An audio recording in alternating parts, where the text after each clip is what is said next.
Mtazamaji wa Biomedia Channel popote pale ambako unatazama taarifa mbalimbali, karibu sana. Ni Official Rose D on the microphone na tayari niko nimefumbata taarifa kutoka kwa Mange ambaye ameunga mkono kauli ya Heche. Kesi ya Tundu Lissu isikilizwe haraka iwezekanavyo akatibiwe asije kufia gerezani. Ni habari ambayo kiukweli imeweza kumeka headline katika mitandao mbalimbali ya kijamii. Makamu mwenyekiti wa chama cha Demokrasia na Maendeleo Chadema John Heche ameitaka mahakama kutoa kipaumbele cha kusikiliza haraka kesi ambayo inamkabili mwenyekiti wa chama hicho Tundu Antipas Lissu ili kuwezesha kupata matibabu ya haraka kwa mara ya kufuatia majeraha ambayo aliyapata mnamo mwaka 2017 baada ya shambulio la risasi. Amezungumza tarehe 24 mwezi Machi katika viunga vya mahakama jijini Dodoma, ambako Heche alisema kuwa kushikiliwa kwa Lissu kwa takribani mwaka mzima hivi sasa kumemzuia kufanyiwa ukaguzi wa afya pamoja na matibabu muhimu, jambo ambalo Chadema haliwezi kukubali. Na katika nukuu yake anasema ni hatari kumzuia mgombea wa nafasi ya juu wa chama kupata matibabu anayohitaji.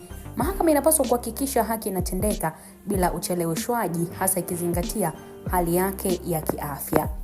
Kauli hii ilitolewa wakati wa mapumziko mafupi ya kesi ya marejeo ya mgawanyo wa mali za chama, shauri ambalo lilifunguliwa na Bwana Said Issa Mohamed pamoja na wenzake wawili, na ambalo hadi sasa limeendelea kusababisha mvutano ndani ya chama cha Chadema. Mara tu baada ya kauli hiyo ya mwenyekiti wa Chadema Mheshimiwa Heche ambaye amezungumza, tumemwona mwanaharakati wa mitandao ya kijamii Mange Kimambi ameunga mkono kauli hiyo kwa kusema kuwa hakuna haja ya kuendelea kushikilia mtu asiye na hatia wakati hali yake ya kiafya sio nzuri. Na kwa upande wa wadau mbalimbali wa siasa wamedai kuwa Mange na wanaharakati wengine wameonekana kutumia mwanya huu wa kumwongelea Lissu kwa lengo la kuongeza chuki mioyoni mwa Tanzania na serikali ambayo inaendesha mambo yake kimsingi maalum kabisa.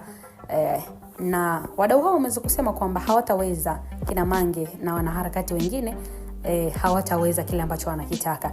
Lakini pia wamezungumza wadau kwamba serikali inaendesha mambo yake kwa taratibu maalum, hivyo hataweza kumwachia Lissu kwa ajili ya wao wametaka aachiwe. Pindi sheria itakaporuhusu achiwe kufuatia misingi na kanuni maalumu, basi ataweza kuachiwa. Na taarifa hiyo inatamatishwa mtazamaji na maoni ya wadau, na moja kwa moja tunataraji kuona maoni yako kufuatia hili ambalo limeweza kujiri kwa wakati huu. Mimi ni Official Rose D, uwe na wakati mwema.